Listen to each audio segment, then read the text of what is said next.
Good afternoon, everyone. So, this is an important session. And why? Because many social enterprises spend years perfecting solutions, but very few spend enough time understanding the system that ultimately determines whether those solutions reach thousands or millions of people. And that system is government. And just a few numbers to set the context. Government spending in India exceeds 50 lakh crore annually. More than 60% of development outcomes are influenced by public system. Even the most successful social enterprise rarely reach the scale of a government program. So perhaps the question is not whether we should engage with government. The question is whether we know how. This masterclass explores one of the least understood sector in the social sector. How to move beyond being a vendor, grantee, or occasional partner.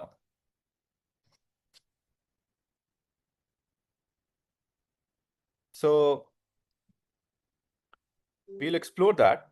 And to explore that, we have with us Mayank Lodha. And he has an interesting journey. He moved out of his corporate career to begin his social sector journey with as a Teach India Fellow, and then later served as a Prime Minister's Rural Development Fellow, working closely with district administration, and then also working at the state level in Jharkhand.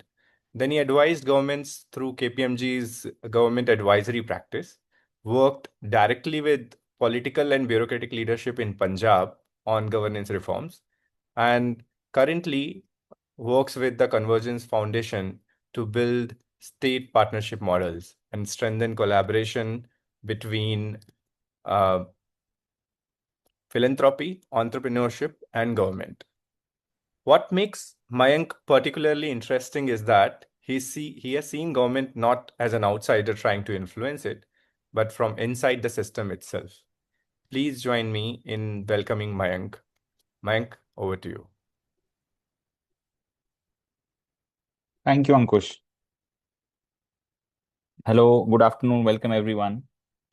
I think I will lay out some ground rules before we begin the session. First, thank you for the opportunity, and two, thank you for joining in on this Friday afternoon, which typically is towards the end of the week. So I will try and make this meaningful. I have two requests. I will share basis what I have learned. Government generally is a very, very big behemoth entity, as you all know. So I will try and share, some snippets basis my experience, but I will encourage you to participate and share what your experience has been. And I think together we will have a lot of learning. The second, is around we will try and build some guardrails of what we are trying to do today, because government generally is very huge. It has many, many different things. And then we'll try and understand where we are trying to focus on. Ankush has already set out why we are trying to collaborate with the government. We'll try and plan out a little bit of what we want to do, how we want to do. Then we'll try and jump into how do we really act on those ideas. And then we'll try and see if we can have some of the takeaways to sort of go out and use some of the things that we've learned in this masterclass in our work, actually. So I think the guardrails for this session will be we will try out certain things, right? We'll try out and see what government structure looks like, why collaboration matters. Ankush has given a very, very brilliant, outline to that. What are some of the practical tips and tricks, and how do we move from just being a vendor or a short-term engagement to a lasting partnership?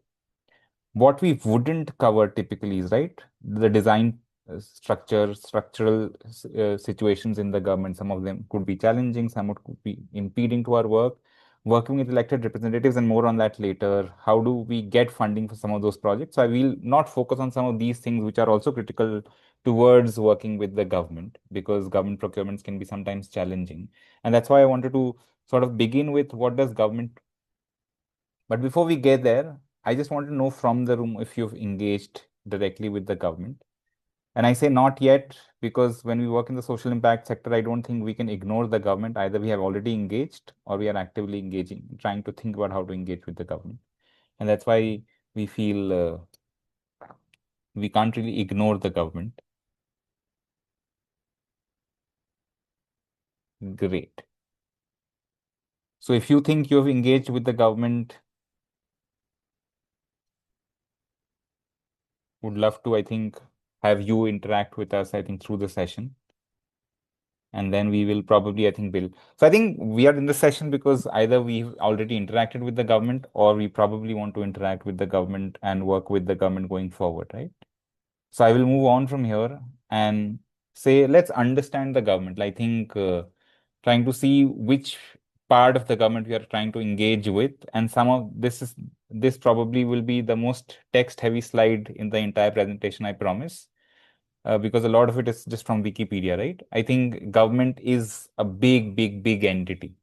And the government in India at least consists of four major kinds of entities: the legislature that makes the laws, the executive that implements those laws, the judiciary, which is the function that keeps a check on these two via interpreting the law, defining what it means, etc. And then there's a role of independent media.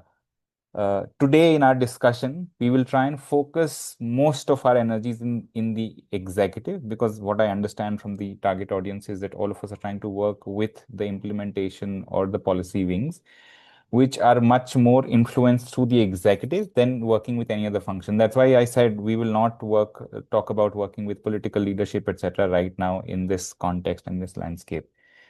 Anything else that you would want to sort of engage with, etc., be helpful to know that right now, or also to helpful to know that, I think, going forward. Which means if you are looking at the executive, I think this is how the executive function will look like, right? At the state level, the executive is headed by the minister. We have the bureaucracy come in thereafter. Then there is district, then there's block, and then eventually there's a frontline workers, right? And so when we say government, I don't think we mean one person, right? All of these people. And I'm not even going back to this slide where I'm saying legislature, judiciary, and the media.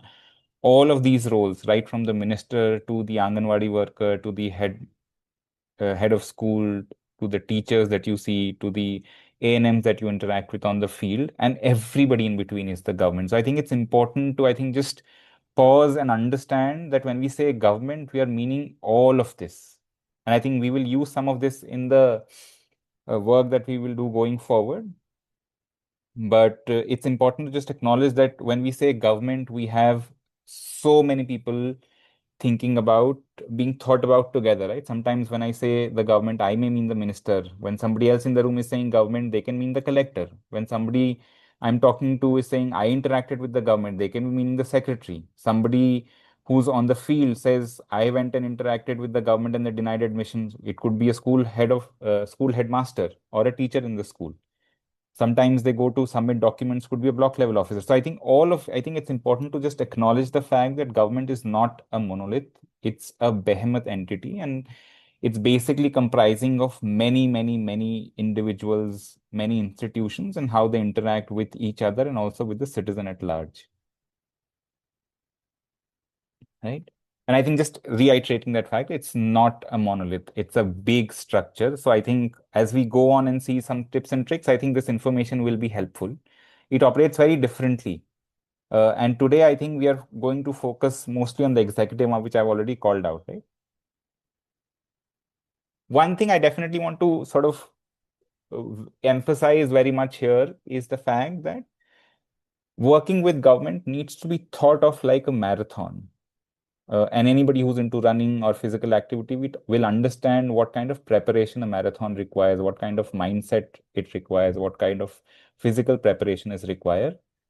Thinking of it like a sprint, which means our approach, the preparation, etc., all of that will change, and that will maybe cause failures, frustrations, etc. So I think it's important for us to think of engaging with the government like running a marathon and not like running a sprint.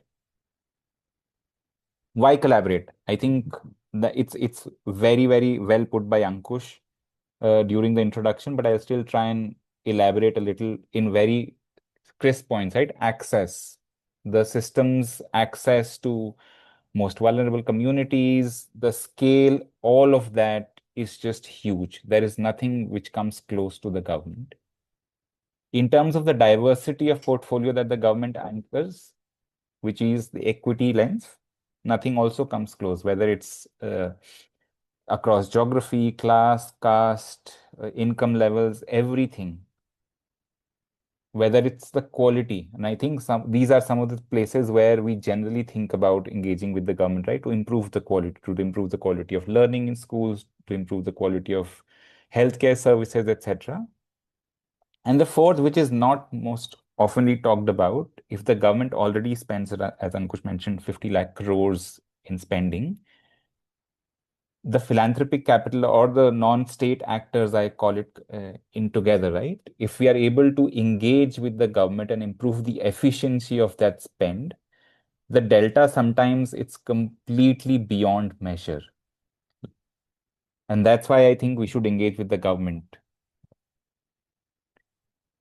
But we want to engage with the government, but what's it in for the government?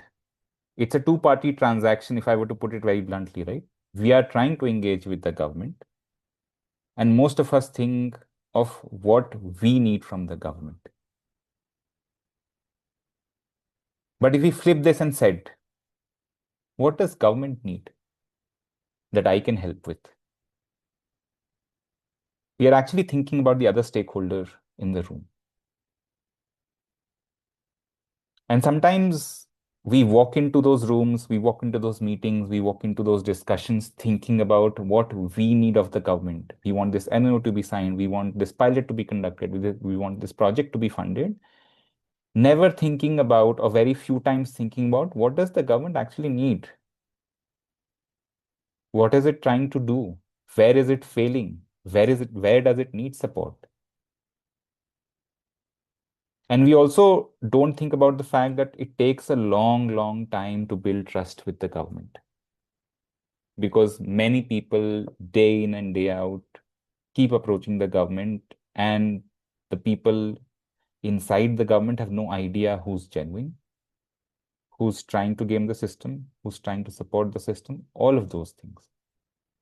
So if we reframe our pitch and lead the discussion with saying, how can I help whatever the government is trying to do? I think we will have had a big shift in how we are trying to think about government engagement. If you have any thoughts, anything that you would like to ask, feel free to probably raise your hand or put it in the chat box, and we'll try and, I think, answer that. And now I think this is one of the most crucial sections of how we need to think about planning it out.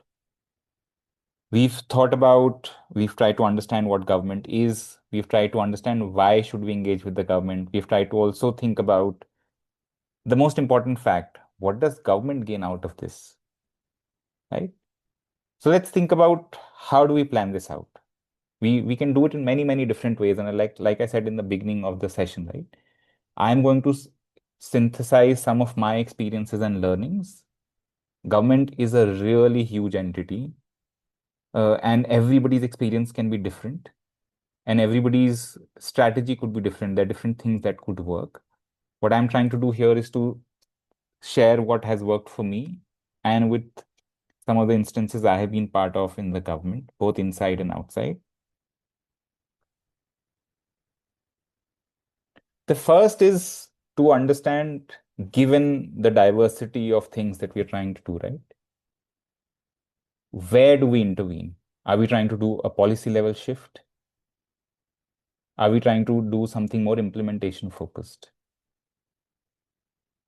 And I think determining the stakeholder of where we want to begin our work is important.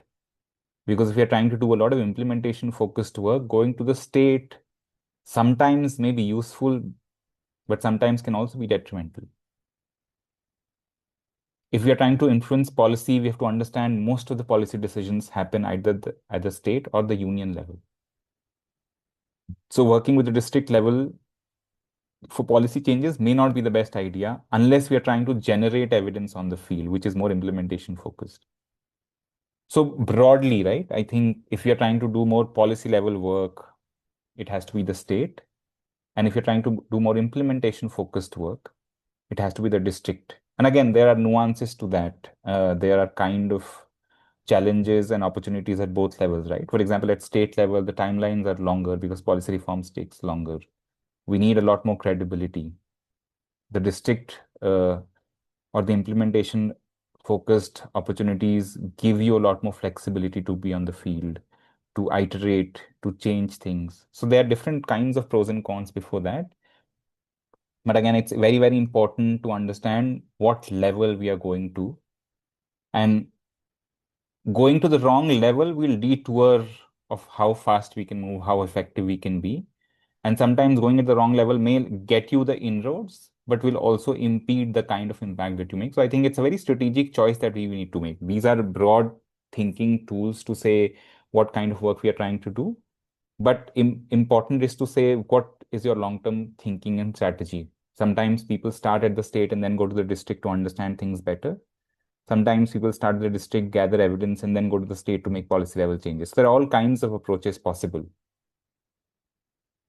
But it's important for you to think about where you want to enter. And once you've decided, I think what we don't think enough, and I go back to my question around what will the government get out of us? But the second question that I'm putting forth with this thinking is, how does the government actually operate? What are some of the questions that the officers that we deal with before they make decisions for us, right? So when we think about what will the government need support on, what's the mandate? What is the government constitutionally or politically obligated to deliver? Am I helping them in doing that? Or am I selling a kind of product that I have built, which I want the government to take as a customer? What are the risks involved in doing this? Is it like a random idea that can backfire later? Because government officials are risk averse by design. We have to help them understand that the risk is really low, not just tell them that this is going to benefit them. Then, once we are able to convince them, we are to portray, I think then there is a lot of paperwork. So, towards the left of the screen, you will see how do we convince them of what we are trying to do is going to help them, and there is very, very limited risk involved. While the right side of the screen tells you that the government system is a lot about structures and processes, right? So what we are trying to do, is that legitimate? Will that pass the scrutiny of the government, of the different kinds of bodies? And then I think, how do we hold things accountable? Will it pass the accountability test? And so there are many different ways of thinking about when you engage with a government officer. This 4-point framework in some ways gives you key things, and I will demonstrate with an example of how we can think about some of those things, of what the government sort of needs from us, or what is helpful to think about before we engage actually with the government.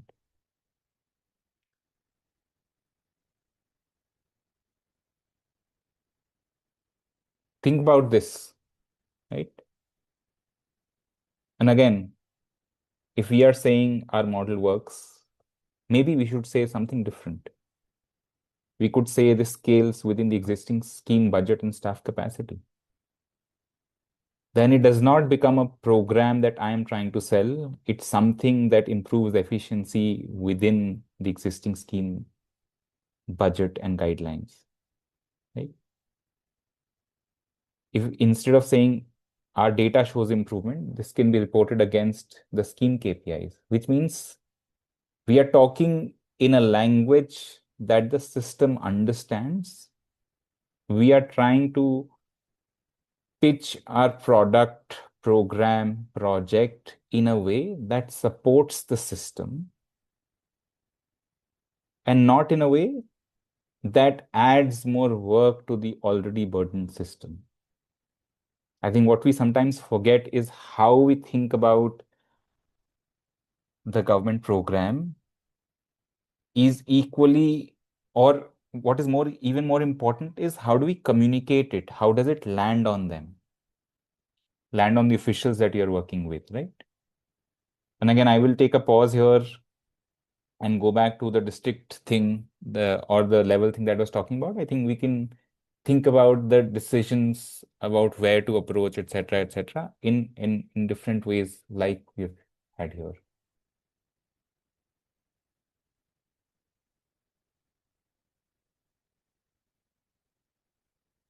Ankush, I'll pause here, and maybe if there are questions that you see in the chat box, or there's anything that I think I would like to make it more interactive if anybody has any questions still now.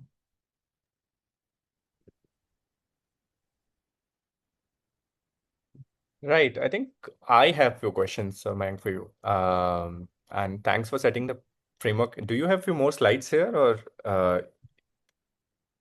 I have some more, but we can pause here and then we can. sure, sure. So I think I would like for everybody to understand when a social enterprise tries to interact with the government, what do you think is the biggest misconception they are carrying? So when a social enterprise comes to interact with the government, I think there are two or three things that they don't. And probably let me add to it. Hmm. Basically, there are organizations with whom the government actually interacts. Okay. But inside, everybody knows that there are certain organizations which government trusts or the administration trusts. And then there are other organizations which it merely tolerates or, is being nice to. So, how to kind of like ensure that you are on the trusted side and not on the. Super. I think I will cover some parts of it, and I think come to answer this question towards the end of, I think, our discussion. But I think what I will say as drop as a hint is that what you say, or what I say as an organization, and what I actually do as an organization on the field or based on my commitments is closely watched in the government. Going to a meeting and saying all the right things, speaking the right language, and then disappearing for 2, 3 weeks, months, or years till it's time for the MOU to be renewed. I think everybody in the government is aware of who does what. And what the government specifically values is a lot more action rather than just presenting your ideas in a meeting for once. And I will touch upon some of the other aspects around some of the misconceptions as well. But I think I want to just, share that there are many, many things. But what you say versus what you do is what actually builds your credibility in the government. Cool. I'll go ahead and then maybe we will try and pick up some more threads around this. Yeah, certainly.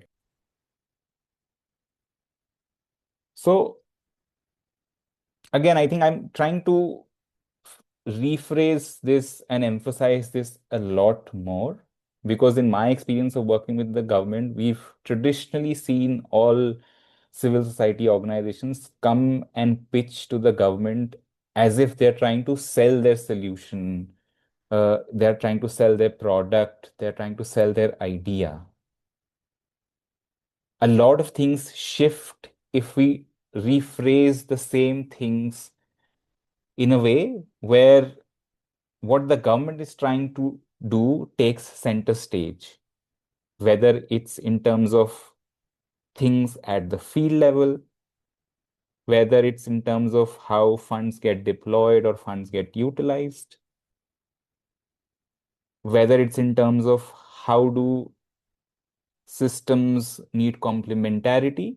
So I think many, many things, right? But I think the focus and the nudge is to say, can we lead with the priority of the government? If you're able to understand what is the challenge they are facing, because honestly, while government is a big, big entity, it also has its own challenges. It's very, very process oriented. it is less innovation driven. It looks for precedence before beginning or taking up a new idea. It looks for existing sort of funding mechanisms to say, can we use this or do we need to create a new process, right? So if you are able to help them fulfill existing mandate, you're actually supporting them. You're not asking them to use your product or your service, right? If you're bringing a skill set or a value that doesn't easily exist in the government, it's in some ways your USP. You're not trying to say that you already have people to do this kind of work and I'm giving you more people to do this kind of work, right? Or you already have a procurement portal. I'm trying to give you another solution that will help you do procurement very well. If you bring in complementary skills or propositions, I think you're adding value in places where the government does not have enough capacity. And then I think thinking about what kind of decision makers that will, what kind of questions the decision makers will ask, right? Who will probably block your decision? All of those things, right? Different kind of, so you will have to do a bit of a stakeholder mapping of your entire universe. And I'm not getting into the details of all of these things because I understand, right? I assume that technically you know your stakeholders, you know, and that's why we laid out what the government entity is. So if you're able to rephrase a lot of what you are trying to do in terms of what the government needs to do, where your complementary skills are, and do a little bit of a stakeholder understanding of who you will interact with, maybe now, maybe in the future, you will go into that meeting better prepared for some of those questions and answers that may come your way.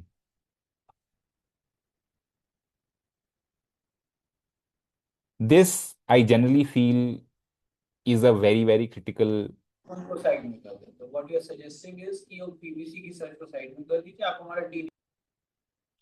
So I think what we are trying to say here is there are many ways of solving for something very crucial in the government. And that crucial thing, I will say, is trust. So many, many things solve for it. And I think it's point number 5, but ideally, I think it should be point number 1 because that's how you get your meetings. That's how you walk into the room with the ears of the person you are going to meet before, who's going to listen to you, who's going to respond to what ideas that you're going to giving. And I think there are many ways of getting solving for trust, right? One of the big preparation that we need to do, either you get introduced to somebody they know, which is a reference, whether it's a formal official, whether it's somebody they trust in the government, whether there's somebody they know outside has done good work, whoever a trusted party solves for it. The second sometimes could be your affiliation. So if you've studied from a reputed university, if you've worked in a reputed firm, sometimes those kind of things also solve for trust. But I think walking into a room with some kind of solution towards trust helps you prepare a lot better instead of just a cold email or a cold reach out to their office. Sometimes that may not be possible. I completely understand, but it's important to do that. So I think some of the things that we need to do while preparing ourselves for a government meeting will definitely be written documents. And what kind of written documents will depend on what kind of project you have. The only advice I will have is to keep them brief. I know government creates a lot of huge documents, but when it comes to reading documents that require swift decision making, it helps us if our documents are precise. I have mentioned one pager on the slide, but may not be one pager always, but keep them as crisp as possible. Written documents do carry weight, and we will talk about that as we get to more action oriented stuff, right? Keep the data as accurate as possible, as recent as possible. Try and see if we can use the latest data from whichever source is available publicly. And if you're able to get more recent data from their offices, that'll be great. Right? Call out how your program, idea, service, product, etc., is aligned with existing things, whether it's a scheme, a budget, a priority of the government, which signals basically that you're not creating anything new. I think this is also very critical because the moment you want to create something new in the government, it requires huge amount of paperwork. Not that the government does not do it, but maybe when you initiate your work with the government, that may not be the best place to start generally. And I think the fourth, which is very, very important, is to have a specific ask. Whether it's a permission to go visit the field to tweak your program better, whether it's to launch a pilot in certain number of facilities, whether it's to do a follow-up meeting with the office, other offices or related offices. So, for example, if you're going to do a curriculum reform and you're meeting the education team, maybe having a follow-up meeting with the SCRT director could be a useful way to do it. If you're in the district meeting the deputy commissioner and you're talking about Anganwadis, asking for permission to visit and survey some Anganwadis may be useful.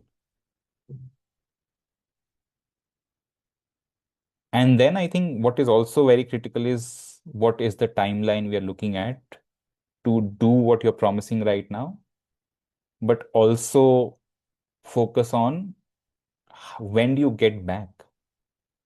What is expected in the next interaction? When will that next interaction happen? Think about all of those things while you're preparing for the meeting, right? Because it's important for them to understand what kind of iterative cycle will follow. What will you give them?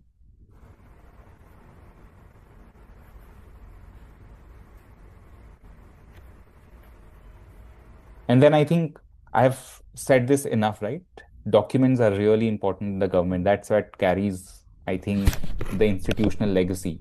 Sometimes what happens is that you are working with governments that where officers shift, where people go in, go out because of transfers, but documents submitted on official record give you an institutional legacy of what you've already interacted with the system. So it's while I think some of the discussions that happen orally are critical, creating a paper trail is also useful because that is what flows through in the government system. And specifically when transitions happen, some of these documents are very, very helpful. I think I just have a quick checklist of what your briefing note should include, according to me, in some of the things that I have done, right? What's the context? What's the value proposition? Why? What's the evidence we are saying? Why is it going to work? What are you asking them for? And what's the next step typically?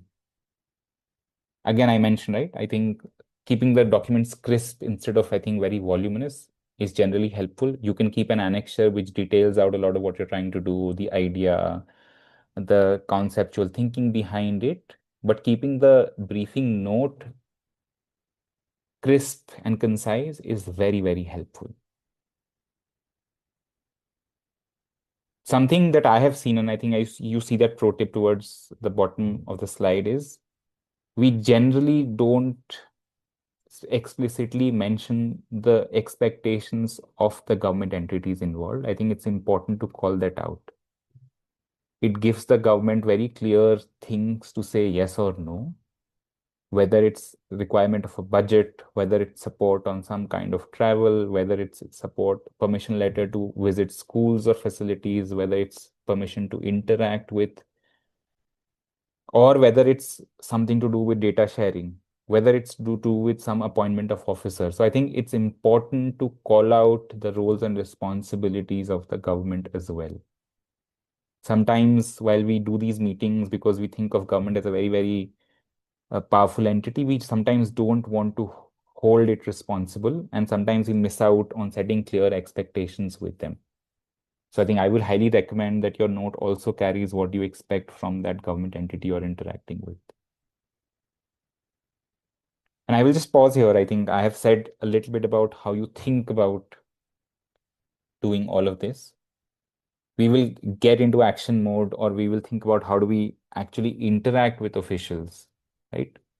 It's a lot about communication. I mentioned about trust. It's a lot about framing, reframing, but it's a lot also about adjusting to what the room is. A lot of officers are just holding too many charges sometimes. They're in the middle of too much action. Some crisis is hitting. You're walking into a room, you don't know what has happened before you. You don't know what kind of meeting or pressure the officer is in. So you're dealing with a lot of unknowns. What you know is your content well. But I think in these situations, sometimes being a little more human, tapping into your empathy also helps. There's no structured strategy around some of these things there, right? I think I have some tips basis what I have learned, right? Arrive typically a little bit early. See what kind of energy is there in the office, right? Are they feeling rushed, distracted, etc.? You'll get some of these things from the officer directly when you walk in, but sometimes if it's a senior officer, you also might get these information from people associated in their office. Sometimes setting the context around how much time do we have, very simple questions, right? Just because your meeting is half an hour, scheduled for half an hour, but it's running late, you assume you have half an hour, but you don't know what's the next meeting replacing. So I think it's useful to be clear, but it's also very, very important to read the room, to be emotionally intelligent, to understand what are you walking into.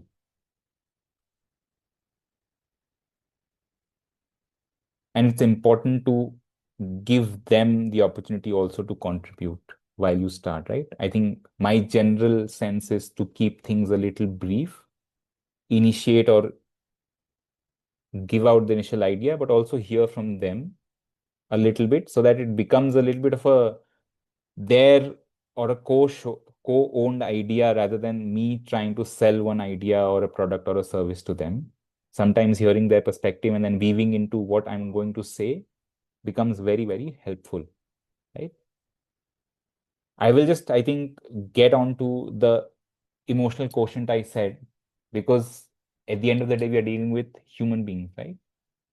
Trying to understand what kind of personality, and some of this will need to happen maybe not on the day of the meeting, maybe will need to happen before the meeting, maybe through interactions with the PA or the like the secretaries, who will, by the way, control a lot of your access to government officers and offices, right?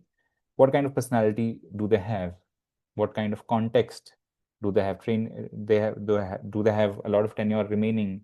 Are they towards retirement? What kind of personal interest do they have? Are they considering this as a punishment posting? And then I think what kind of priorities are they looking to solve for, right? If in education they're trying to solve for teacher recruitment, teacher training, sorry, what's the mandate given to them from their seniors? What will make them look good in front of their superiors? All of those things. Sometimes when we look at government as a big institution, we feel that at the end of the day, we are going to interact with one or a group of human beings. And given the hierarchical system the government is, we will end up, I think, convincing maybe one or two people to make decisions on the things they were asking them, whether it's a partnership, whether it's a fund, whether it's a go ahead on the proposal, whether it's something else. So all of these people are human beings. So I think understanding that and leveraging that for our discussion or for our work is very, very important. And I think probably this will help you see. The pro tip that I generally have felt working with senior officials, specifically in the state and some senior officials in the district, is that if you're able to make friends with their PAs or secretaries who control access, you will have a much better chance at getting a meeting, much better getting a chance at sort of finding out some of this information that I've mentioned. So I think it's important you, I think, work with them closely, whether you want it or not.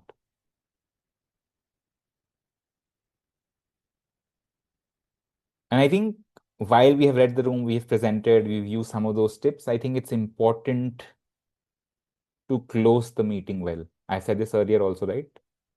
Having what next step will be, what timeline will be, How do you follow up? Who will be the point of contact? How do you get periodic updates, or how do you get the information, the data, the permission required? All of those things should be explicitly mentioned. Because if it's a meeting that has not been closed well with clarity on the next steps, on the timelines, on the kind of support, on the roles and responsibilities, what ends up happening is basically that we are trying to go to the meeting prepared, but we are not walking out of the meeting prepared to take our agenda ahead post the meeting, because there's a lot of ambiguity. Things have not been discussed.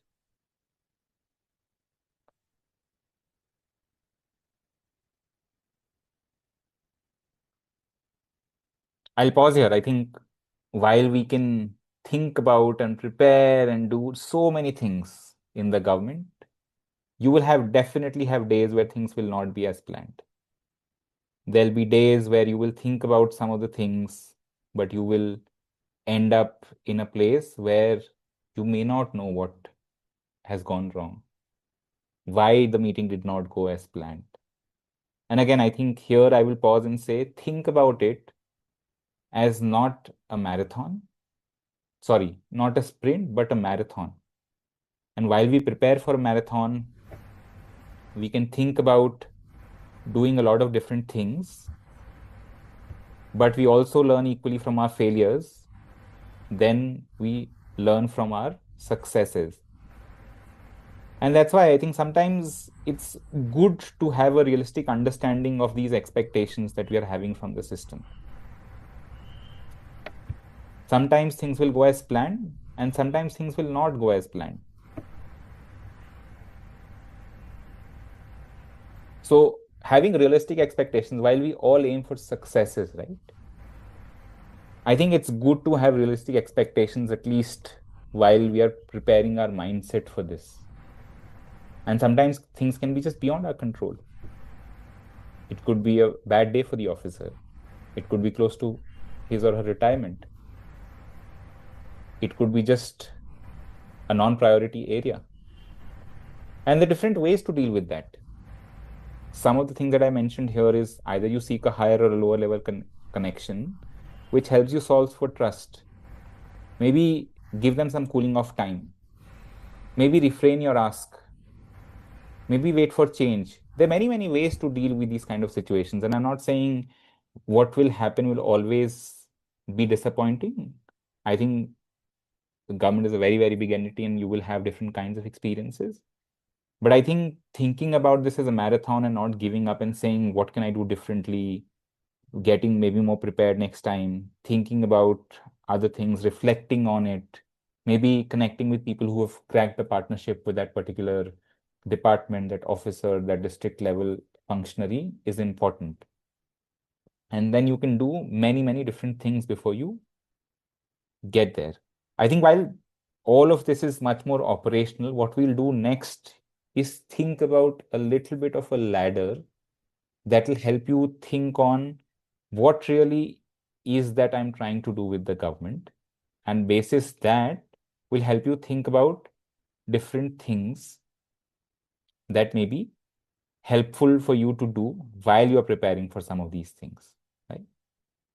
And again, as I'm saying, because it's a marathon and maybe you find sometimes successes but sometimes disappointments, I think about it as a much more longer term relationship building exercise, right? Trying to build trust beyond just the transaction of getting an approval, getting the permission, getting things done.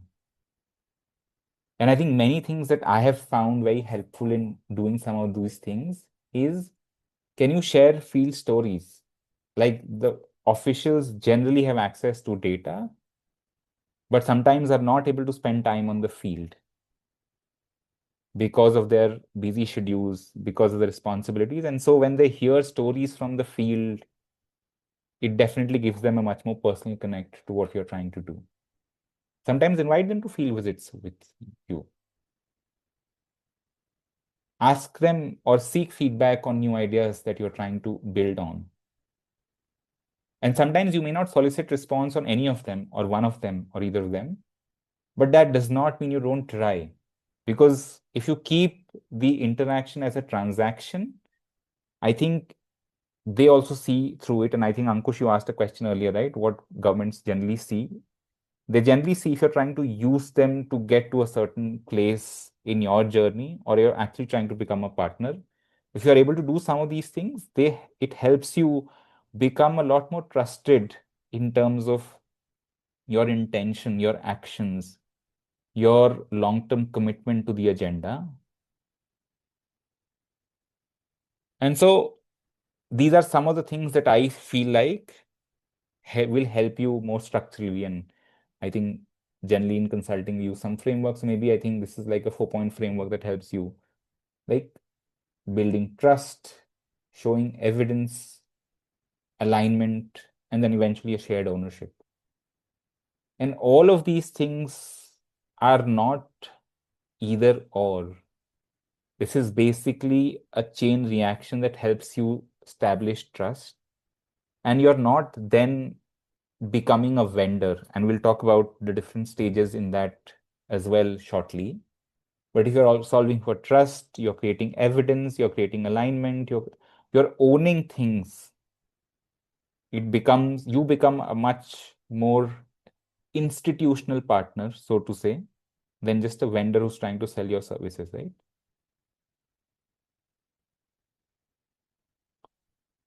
And I think one question that I generally leave these kind of discussions with is there a non-transactional action that we can take? I have listed few examples, but I think maybe in the chat box, if you think there's something, some idea that you have, right?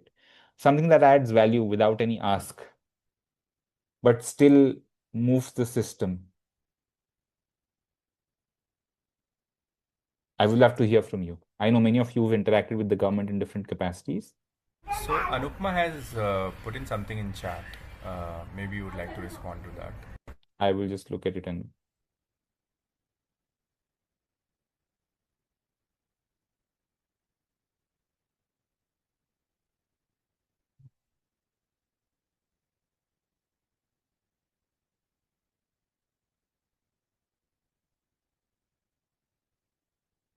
great question, Anupama. I think it brings out a little bit of a nuance that we see in different facets of our work. Uh, but I think, as I said, right, I think while I would like to give you an ideal answer and I would probably refrain from it, I will just say the fact is that if we come back to this slide and try and see the officials that we are interacting with as human beings and try to think about how can we solve for it, the situation may not be the most ideal, but at the end of the day, we are dealing with human beings. And that's why it's important to see if we are able to think about what the situation demands more than thinking about it as a little bit of a nuance around what is right and what is wrong. Because in that immediate context, maybe dealing with right and wrong may be a difficult way to solve and move ahead. It's definitely a systemic issue. Maybe the officials need to go undergo training. Maybe there needs to be much more sensitization workshops that can happen. I don't think it's a trend because I feel, at least from the time when I started working with the government, and I think in the program that I have worked with across different places, I think I have seen a lot of women colleagues and leaders take charge. Maybe in this specific case, this hasn't worked out for you. But it's important, I think, that we look at that situation in a much more objective and practical way. And I think about it here and now, while also thinking about what can happen in the long term. So I don't think I have evidence around what you're asking, but there may be definitely cases around it. But overall, I feel like there are many women colleagues and leaders who work in this sector.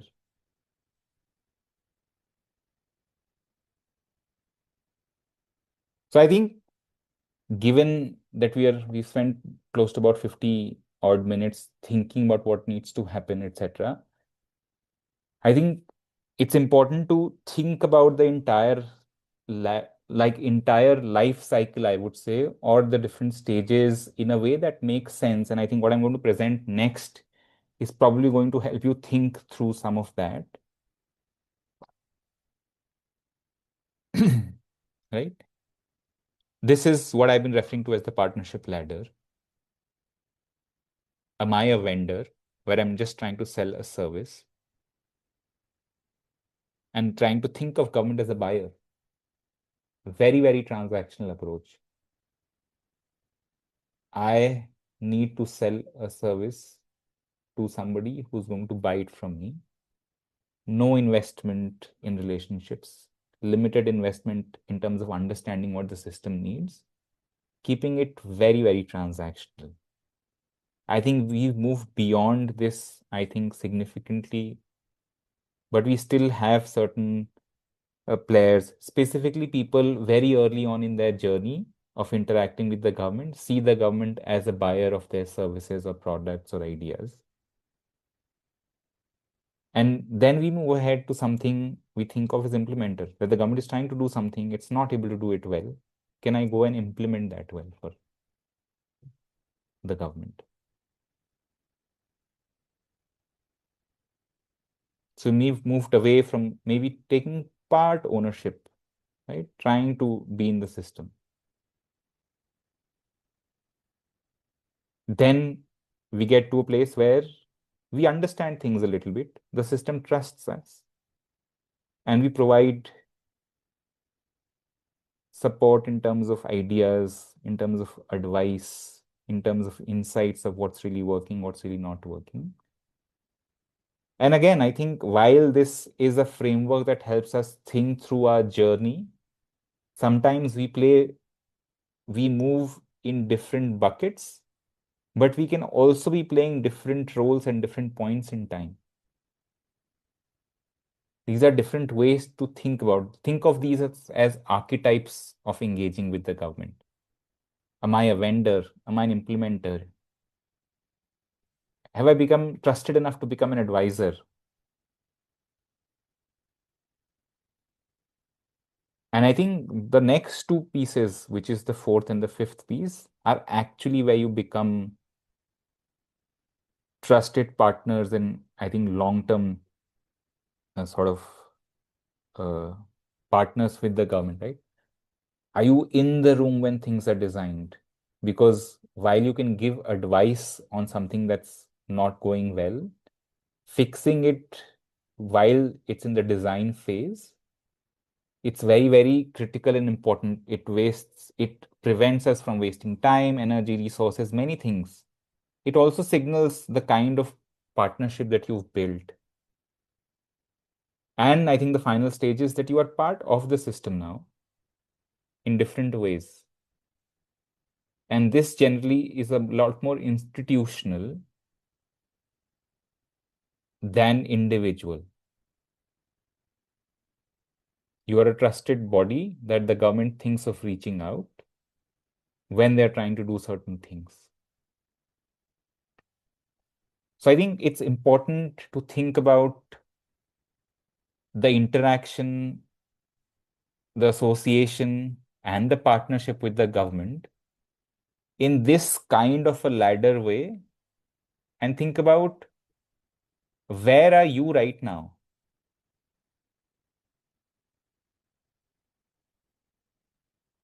Where are you right now on this ladder?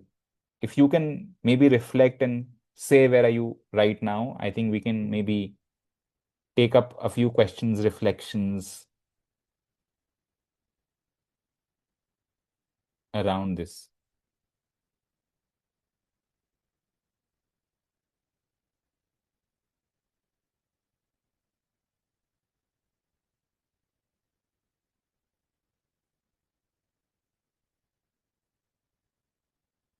And would you want to move up or down this ladder?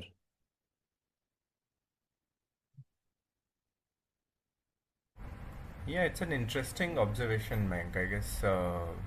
And thanks for kind of like putting it in these ladders, steps, because probably then people can look at it and realize where they belong right now. And I guess I would just add to it, not necessarily you have to always start at the first step, right? Based on your credibility, based on systems demand, based on what you have built and done so far, you might actually jump to implementer or advisor or even a co-designer. But institutional partner, definitely you can't directly jump there. It would require for you to do some work before you can do that.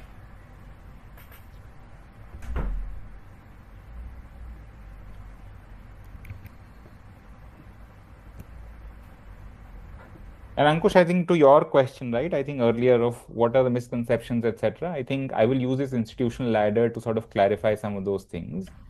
Hmm. That if you try and be a vendor that gives out a great presentation, but just is very transactional about what you need to sell to the government, but not care about what they want to do, I think some of these things get seen through. And then the kind of trust that the government will have when you come back next time will be very different from somebody who's a co-designer walking along with the government, thinking with them through some of these design pilots ideas versus somebody who's trying to just be a vendor to the government. Yeah, and I would just like, uh, I mean, others can also come and ask questions. They can open their videos and start talking about it, and they can put in chat if they have any issues in probably talking right now in the setting they are in. But just like Mayank, like how, I think I would also like you to talk about the design aspect of whatever you are trying to get the government involved in terms of ensuring how the load on the government should not increase, or rather, like let me just say, like the people who are working down the bureaucracy, no matter how effective your project is, if it's increasing their load significantly or even like to a good amount, chances of it being accepted is, I guess, not so great. Brilliant. Bang on. I think nobody likes to do more work, Ankush, like you and me. So I think that definitely goes without saying. I think one of my big learnings while working inside the system and while I was an outsider earlier, like many of us, I think working inside the system has made me realize that everyone inside the system is also a human being. So while we can have great ideas outside the system and we can think about advising the system to do X, Y, and Z things, it's very, very important to keep some of those critical questions in mind. So, for example, like the point you mentioned, right? If an idea gives me more work, I will definitely oppose the idea or not be very participative in the implementation of the idea.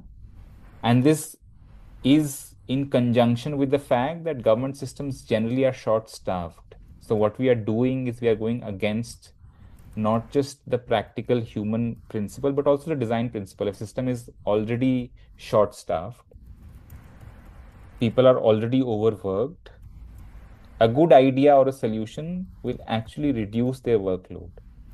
And I think with technology making progress by leaps and bounds, I feel like it's just it'll be very, very naive of us to think that we will go and make people do more work in the government, given all the perception that we have of the government outside, right? That the government folks don't work, they generally are not in office, and all of those things. So it's, I think I will say anything that I will think about myself as a human being, whether will I like to be reprimanded by my boss? No, I wouldn't. So I wouldn't go and say something wacky just because somebody else has told me from the outside that this is a great idea. I will not want to increase the workload, right? Yeah. I wouldn't want to completely jolt the system. There are times when the system is jolted, but that generally happens from the outside. So I think I definitely want to keep some of those design elements, considering that all of us, including people in the government, are human beings, and I think they operate with some of those bounded rationality, uh, principal agent theory, all of those things apply, right? I think so. To your question, I think you very, very well made point that if you're thinking of something, it should improve the current system, right? And if the system is getting improved, I think the life of the people within the system also needs to improve. And I'm not talking about people who are not working, et cetera, and all of that, because that's how we generally assume government systems to be. There are a lot many people who are working efficiently. It's important for us to imagine, and that's why I sometimes feel that being on the field and trying to see what's really happening before we actually theoretically synthesize ideas is important. Right. I mean, it's a system which is quite loaded. Um the sanction posts are not filled. So almost like everybody who is working at the cutting edge level right now, maybe doing 2% or 2.5% job, and so that becomes important. I would also like to talk about this um, sense of because we are talking about behavior. Maybe you can also put some light on how the administrative system works differently than the corporate space, where hierarchy matters, where it matters that the top functionary gets regarded and valued a little differently than rest of them, and it's not going to probably help the case if you try to challenge that part.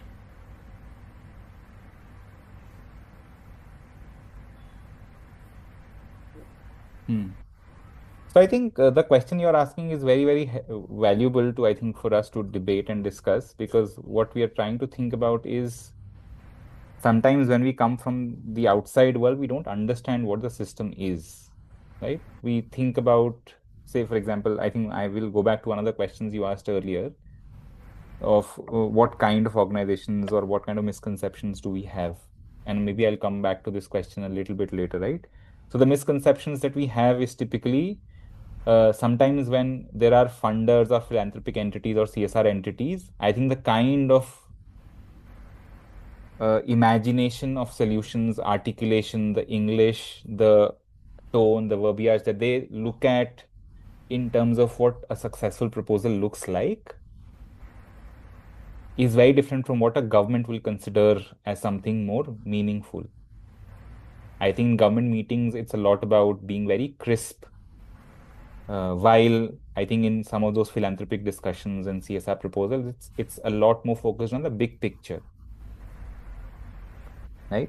And so coming back to the question that you're asking right now in terms of how these hierarchical systems are different and how do we think about some of these things, I think what my learning has been is that hierarchy, given the kind of mechanism system that the government is, hierarchy is sacrosanct.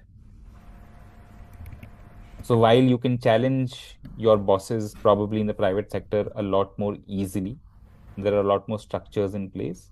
I think doing that in the government is difficult. There's a certain chain of command, and then there is also a certain kind of behavior that's expected in the government. While I may personally agree or disagree with how the system operates, I'm trying to also articulate what these two different systems are, and it's important to see the systems in the light of what they are, and trying to then also understand what kind of leverages do we have. And again, I think we will keep it outside the scope of the discussion to say how can we challenge the system and do some of those things, because that's not the agenda that we're trying to solve for. So, in my learning, the hierarchical setup then brings in a certain kind of operational structure to what we are trying to do. So, typically, for example, top down ideas travel much faster than bottoms up ideas. Or, for example,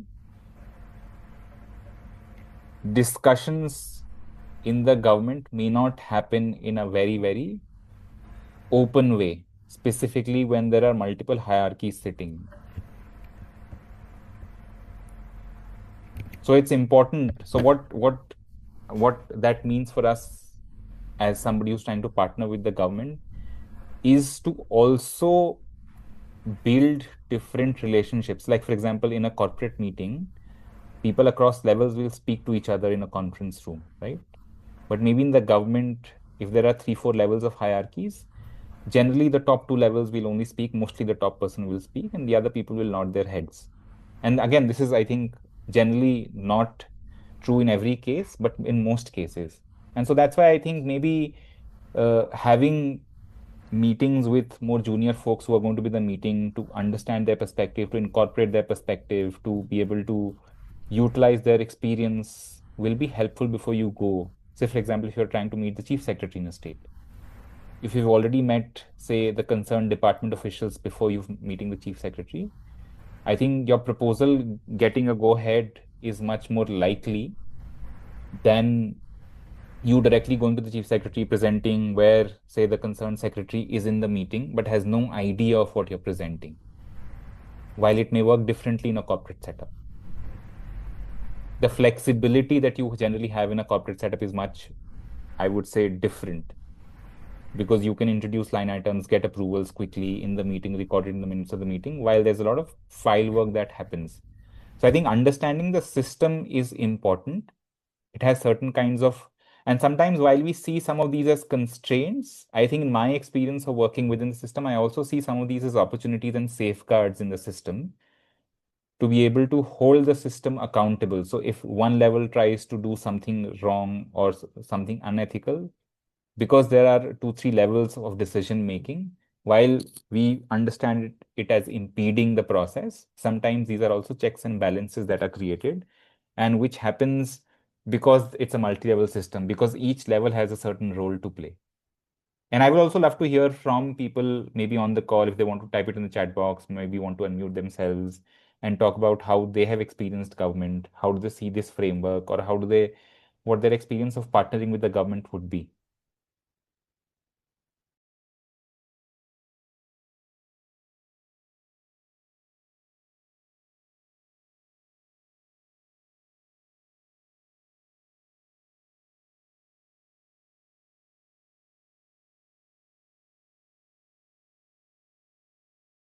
So, Mayank, again, I'll probably nudge you. Uh, few things. One is, I think these are like important questions the organizations might need answers to. When it comes to funding, so there are types of partnerships with the government. One, you are looking for both the access and finances, and the other is just access. Uh, how these two journeys different, and what is more preferable when you are working with the government? Interesting. I think government funding is a different kind of beast altogether. And I thought I'll keep it away. But now that you've brought this question, I think my 2 cents will be it's easier, or I would say it's much easier to work with the government generally, and there will be conditions where it may be not, when you are not asking for money from the government, because that opens up an entire different channel of inquiry, of processes, of compliance, because the financial rules are stringent. So whenever even a rupee spent from the consolidated fund of the government, whether the union or the state government, the kind of things that you have to go through in terms of paperwork, in terms of compliances, increases. The flip side to this, however, is, which is very debated in the nonprofit or the social sector circles, is that if the government is not paying for something, does it even have skin in the game? And I think I feel like, given the access that the government has, I feel like the government always has skin in the game. It may sometimes be funding the project, in some may sometimes be not funding the project. But eventually, a partner is a partner. It's the government's neck on the line that has to deliver. So, for example, when I apply for internet connection to a service provider, they may have outsourced their work to somebody else and said, okay, this is the person who's going to deliver it, and I have had an internal contract. I will never hold the service provider, I will always hold the service provider accountable. I will never hold the subcontractor accountable for lapse in services typically. And that's how I look at sometimes the government, right? So when So my general rule of thumb, and there's no specific, I would say, 100% correct answer, but administratively and paperwork wise, it's much easier to engage with the government when there is no exchange of funds between the government and the partner entity. It becomes a little bit of a different ballgame altogether. Although I think I'm a big proponent of government funding some of these projects because it also, one, shows government's intention of engaging in some of these activities. Second, it gives out a signal to the broader ecosystem that the partner is not just trying to push the government to do these things and government is saying yes because it's pro bono, but the government is also putting a skin in the game beyond giving the partner an access. And that's why they're spending money, because this is important. Because while the government budgets can be huge in terms of numbers, the kind of priorities that the government is dealing with is also huge. So there's always competition across different things that the government can spend on. So ideologically, I would say government spending some amount of money on the pilot or in terms of, I think, thinking about innovation gives a much broader signaling value to the ecosystem that this is important and this is critical. But I think just in terms of how administratively difficult it becomes sometimes to directly take the money from the government. And I think here I will maybe call out a little bit of a jugaad innovation that I have seen work in the government. Government entities have many societies, many different entities, etc., where for exceptional cases, they sometimes support the idea, the partner, uh, the entity, the civil society organization via a third party, which is completely based on trust and support and some of these informal attributes that we talk about in partnerships earlier. But overall, I think funding is generally a tricky game. So if you look at my first slide of what we are going to cover and what we are not going to cover, I said funding is out of the window right now because that's a very tricky rabbit hole to go down into. I have two questions. Like, one is, and I would like to draw from your personal experiences. Right now, you had been working with government of Odisha to facilitate the partnerships of multiple social enterprises and social initiatives which were outside but looked promising to deliver. And I'm sure like some of them when they came to you, you also found them quite promising, but that didn't work out. So drawing from that, I am sure like you have already incorporated some of these lessons here. But if a young enterprise, if a young social enterprise which has a promising idea wants to partner with the government, what would be your advice for them to do in the first 100 days?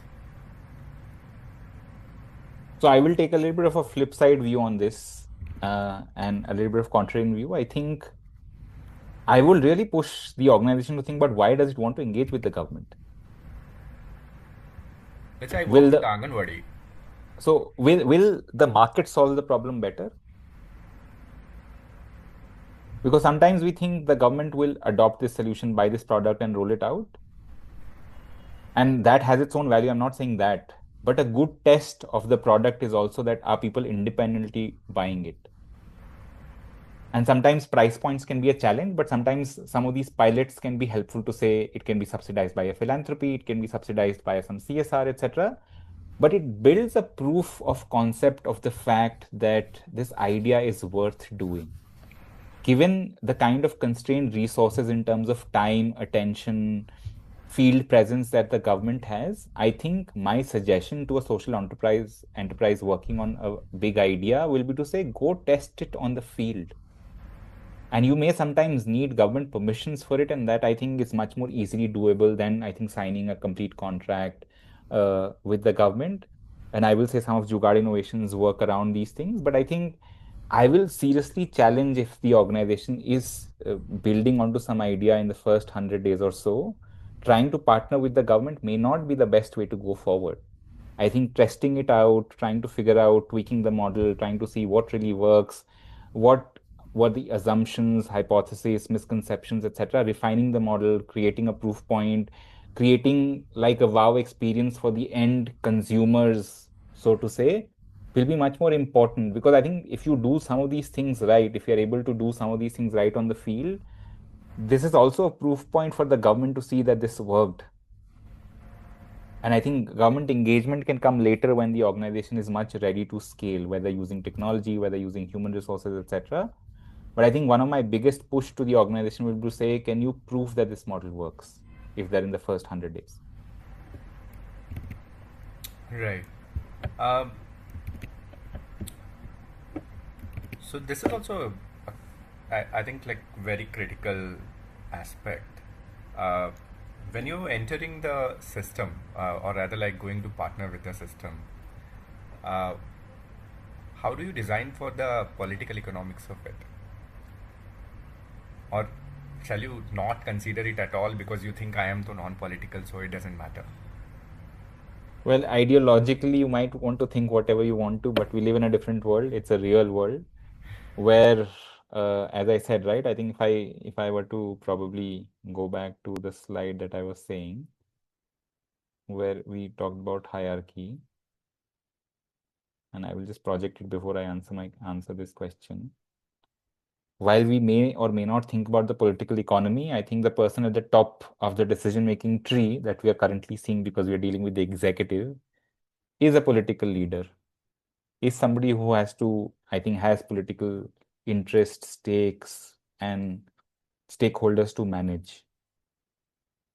And that's why I think, while I did not explicitly mention it, I think anywhere, but when I said that we should work with a priority of the government, what does the government need that I can help with? I think we are already accounting for some of that. If we are trying to work with some of the schemes, for example, if we are trying to work with stated priorities of the government, right? We are already trying to build out the political economy question in our solution design, because what we are saying is that here is something that you need to deliver as a political promise, as a promise of the government, as something that you have promised to the people. I am here trying to help you deliver that.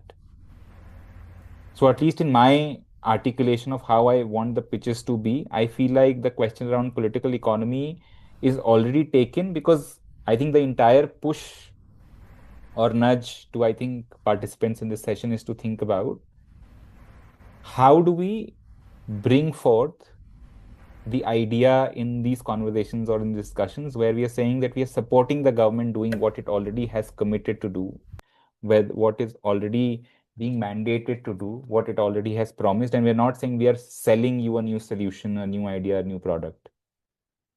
The idea, product, the solution could probably help get you to that goalpost faster, in a more efficient way, in a maybe a different pathway that's shorter, more cost effective, least resistance, all of those things. But we are not saying that we are setting a new goalpost for you.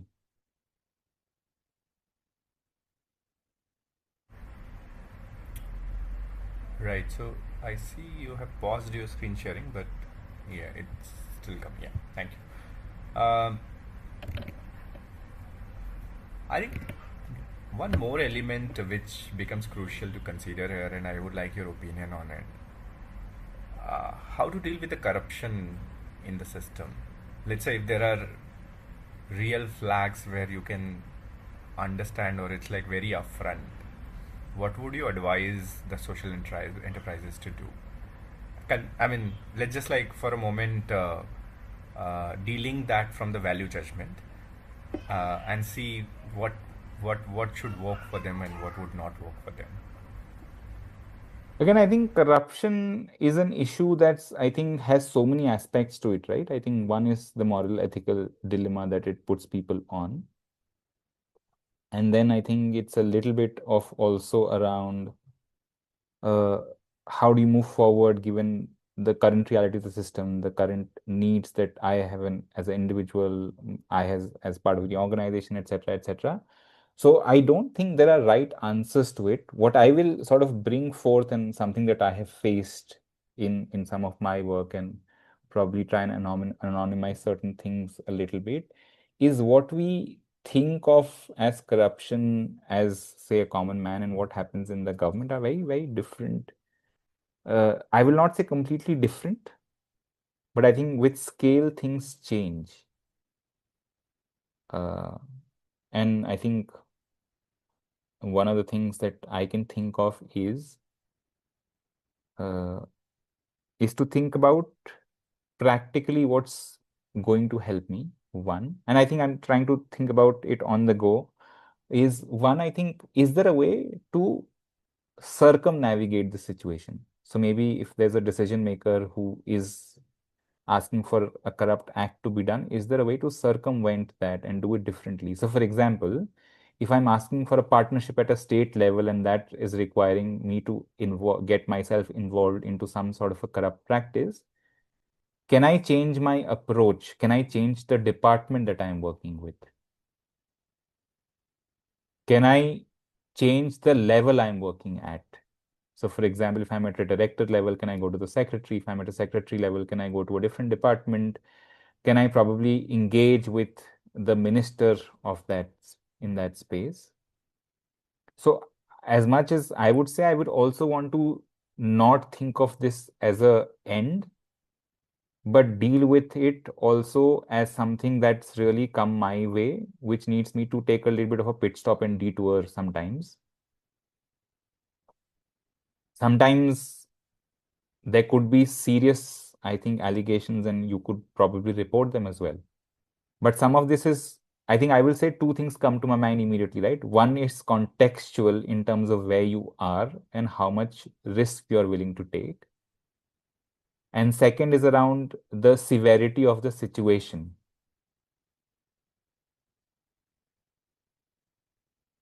So I would say, at least my personal opinion will be to not like have a framework around it, but try and mitigate it basis the situation I'm in. Sometimes dealing with shift in officers, sometimes maybe waiting for change in officers is sometimes a good strategy if you see that the person has already completed his or her tenure in that position and is going to be shifted out.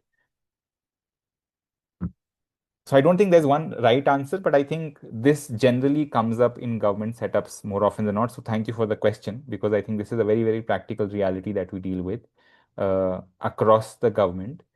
And there are different ways in which you can work with it, maybe changing levels. Sometimes if you're trying to partner with the state government, maybe go to the districts and say, can we do this in fewer districts, for example, and leave the state completely. And I think the last question I would like to ask is, and I think we are also reaching towards the end of the session, is, and I'm not sure if you touched it anywhere briefly, but largely most of these social enterprise solutions would be working for people. And so, how much probably it makes sense to bring citizen voices on, probably proactively involving them as stakeholders in this whole process to ensure that you are creating a safeguard for yourself? So I would say that it's not just about creating a safeguard. I think it's a moral imperative, because if you look at how the government functions typically, right, elections happen once in 5 years, and that's where the citizens' demands get registered. I think one of the things that non-state actors, civil society, or social impact organizations ought to do specifically, who are thinking of being institutional partners and co-designers, is to actually bring in citizen voice. Government, I think, by its current design, generally does not have so many avenues. It generally has a grievance redressal system, but there's no concurrent outreach to citizens to say how things are changing, except for, I think, some of the elections that happen. And that's the most effective way of the citizen registering its demands. So I think it's a moral imperative for organizations to bring in citizen voices. I think the after effect or the outcome of that could be that it could help them mitigate certain kinds of risks of change of guard, of change in sort of perception, etc., etc.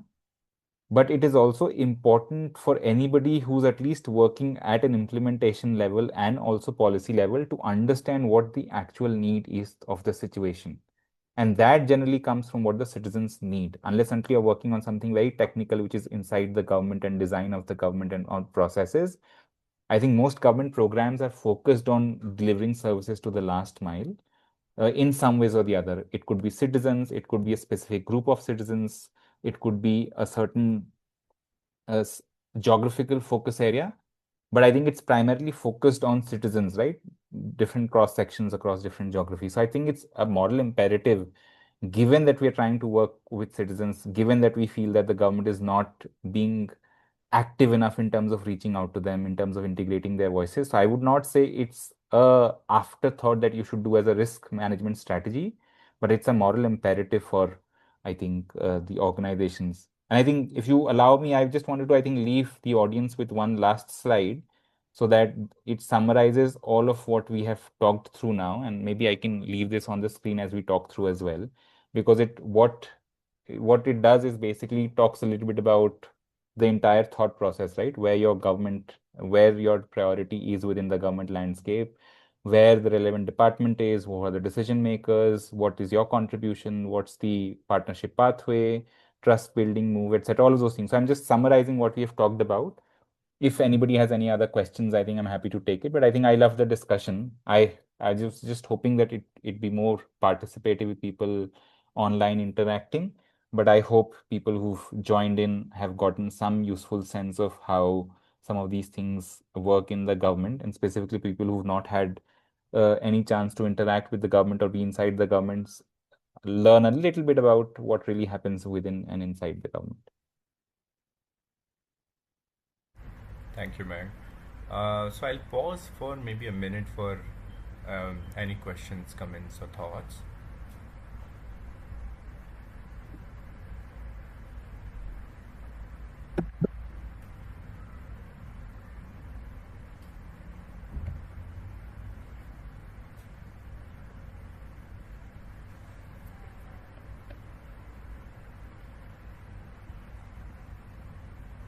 I think you'll have to stop sharing, Mayank.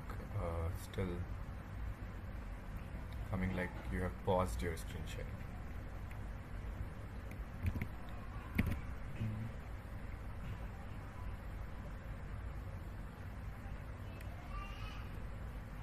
Can you just a moment?